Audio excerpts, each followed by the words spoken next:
Pastef tey ñu gis Ousmane Sonko depuis un certain temps en tant que PM ok mais en tant que tamit chef de parti Touba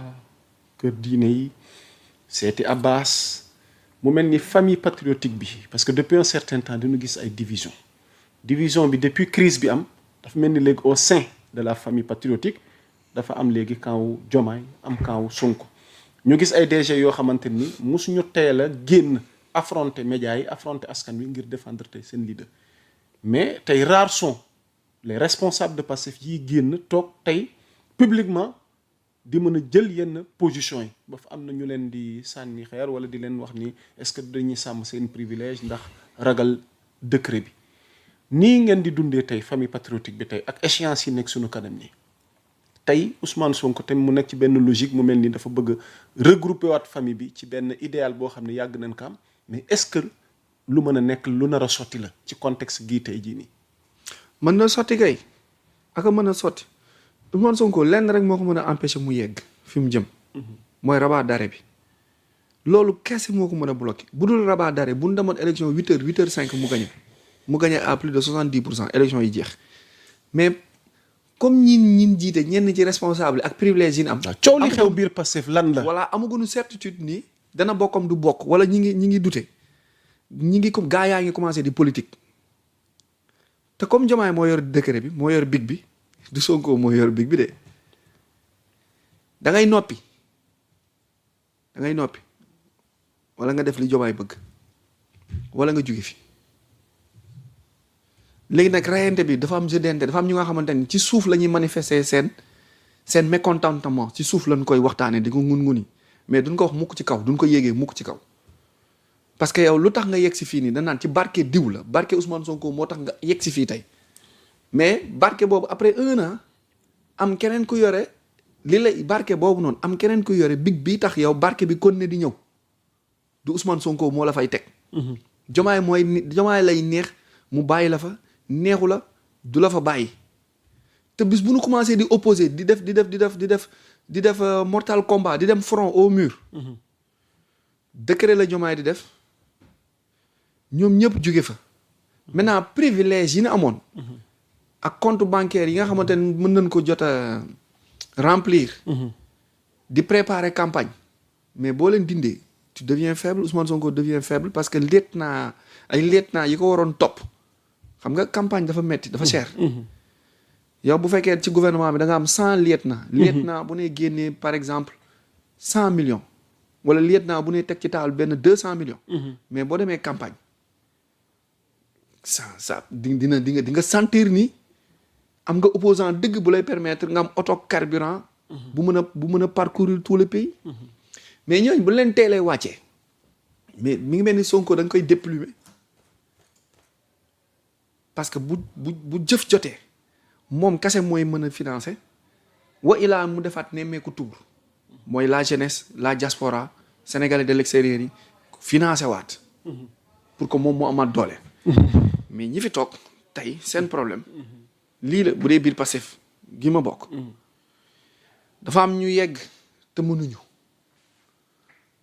dafa am ñu jot te xamuñu dafa am ñu yeggagul te bëgg dafa am ñu jotul te xam léegi siisante beeg xëccoo bi rayante beeg guerre de position yi ni fàng ci taabal bi rayante googu noonu mooy waral kenn ku ne di xool fan nga mën a jaar ci kan nga mën a jafandu fan nga mën a duggee ak lan nga war a mën a wax ba am benn station bi. L'homme est naturellement égoïste et égocentrique. L'homme, de nature, égoïste. Donc, guerre de positionnement là, ben gain la, gain bi privilège la. Am la. Moy waral ku ne di daw.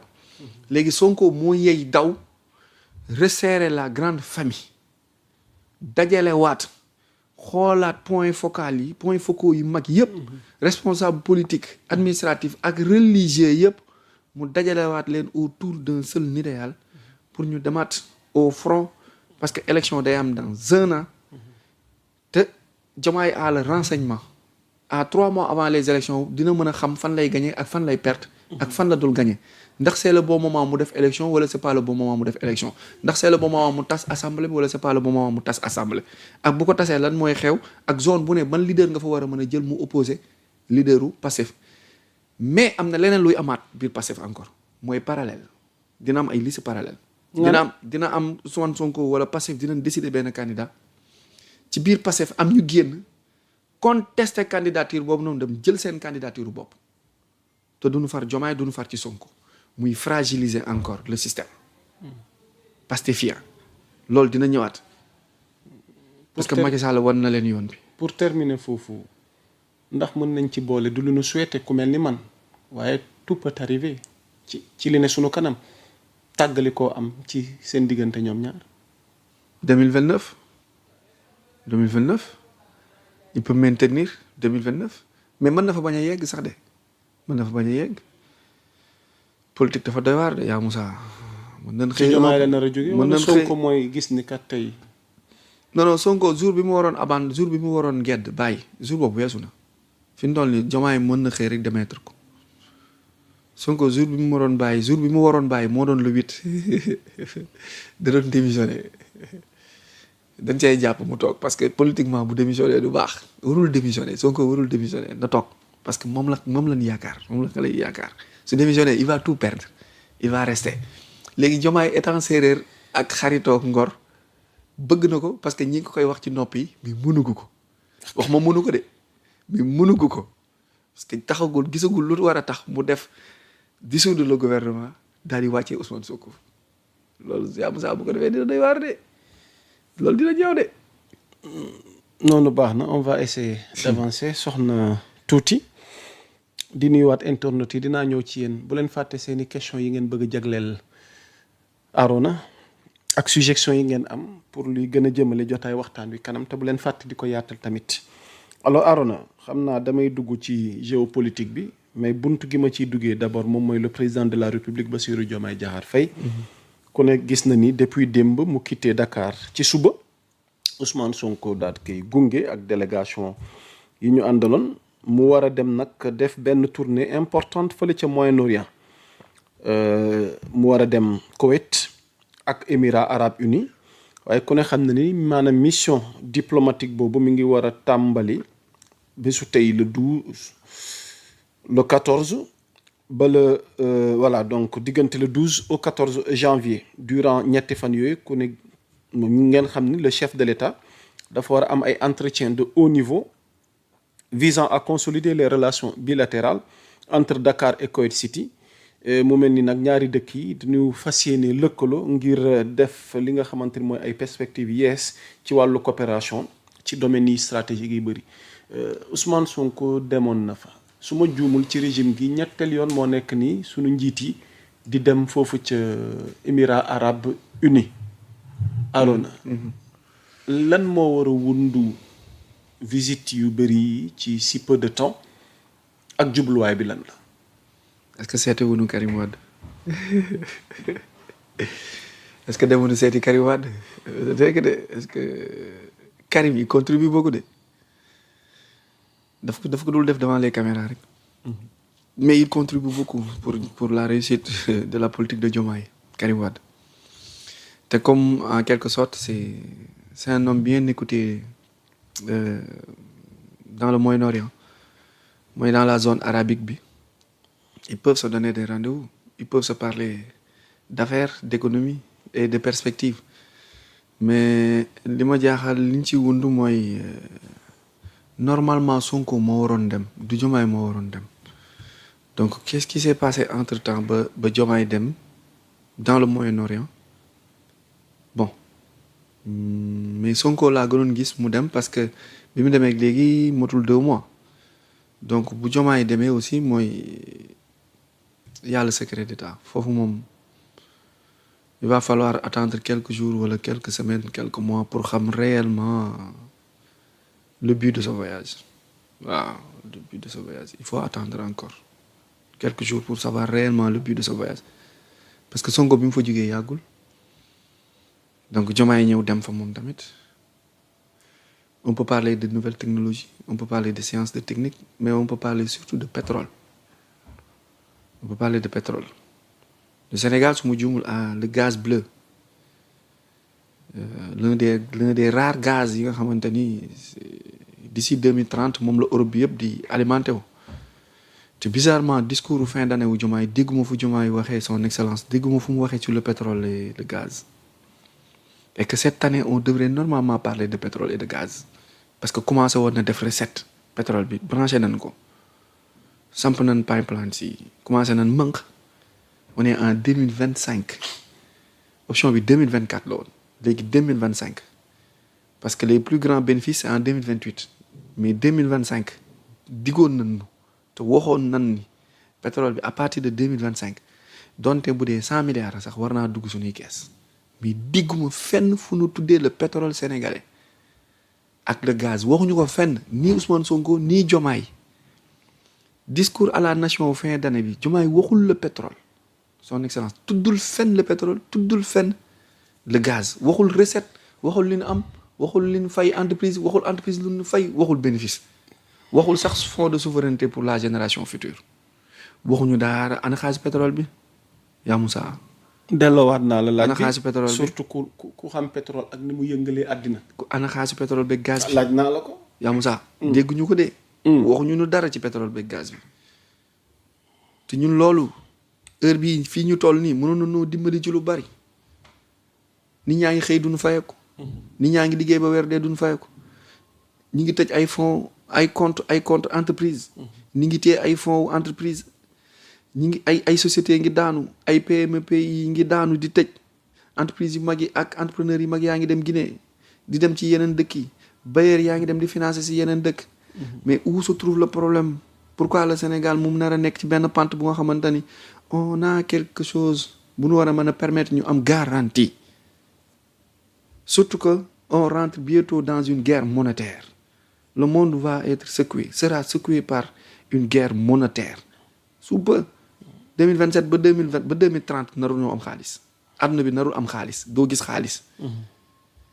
donc nan jël suñuy ressources suñuy am ñu dimbali kooku ci nuy nit ñi pour ñu mën a am lu ñu dundee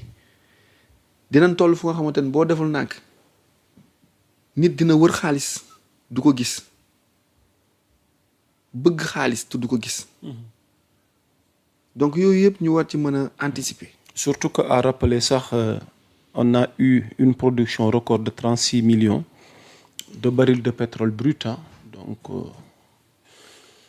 le Sénégal enregistré en 2025 une production de 36 millions 100 de barils de pétrole brut bien au-delà des projections initiales de 30 millions de barils et supérieur à la révision de juin 2025 qui tablait sur 34,7 millions de barils de pétrole selon les chiffres officiels annoncés mercredi du brut issu du projet pétrolier offshore de Sangomar à titre d'information. mu ngi noonu 36 millions. de barils de pétrole waaw. ah mais xanaa du lépp dañ koy fayee bor.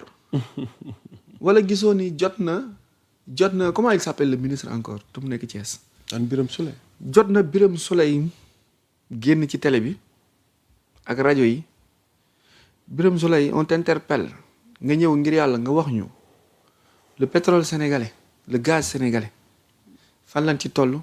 lan lañ jaay lan moo génn lan ngeen signé teg entreprise bi lan la ci Sénégal am ak naka lañ koy fayeekoo ak bu fayeeku bi jotee fan ak fan ngeen ko war a dugal moomu leen ko de pétrole bi moomu leen ko de ak dayo boo mën a am wala dayo bu ngeen mënti am nag ak rang bu ngeen mënti am moomu leen le pétrole sénégalais moomu leen le gaz sénégalais ak ku ngeen mënti doon nag moomu leen ko prochain jour yii di ñëwaat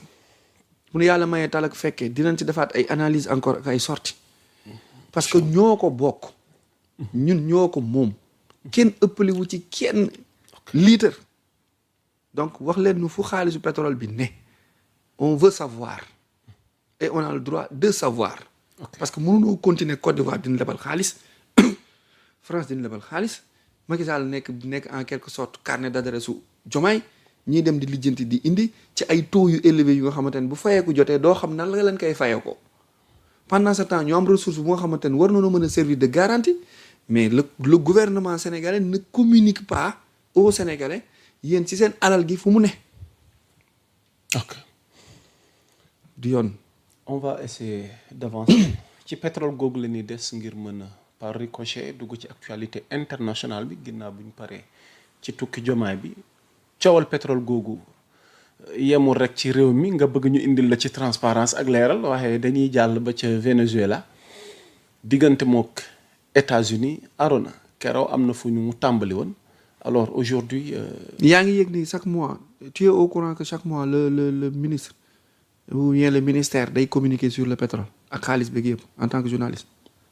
ah boo ma ci tenee ma jël. déet dafa am ku ni ma demal vers l'information. quelle information na ko yónnee. demal vers l'information mën da wax dëgg yàlla bu dee chaque mois le ministère du pétrole mi ngi communiquer aux Sénégalais di leen wax fu pétrole bi ne. fu xaalis pétrole bi ne. man maa ngi koy soog a yëg ma laaj la yow mi journaliste peut-être yow nga yëg ko te man yëguma ko.